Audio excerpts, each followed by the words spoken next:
La cantante Malú actuaba anoche dentro de la Semana Cultural de la Cebada de Morrojable en Fuerteventura. Yo que tantas veces te hice daño, colocándote en el borde de algún sitio equivocado.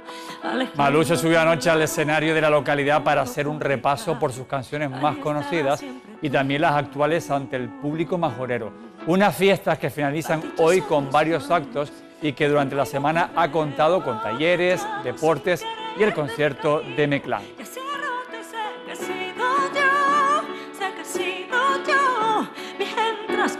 Con la música de Malú nosotros nos despedimos. Ya saben que esta tarde tienen una nueva cita con la información en Canarias a partir de las 8:30 en el Telenoticias 2. Hasta entonces, que pasen una feliz tarde. Por si alguna vez me diera por volver.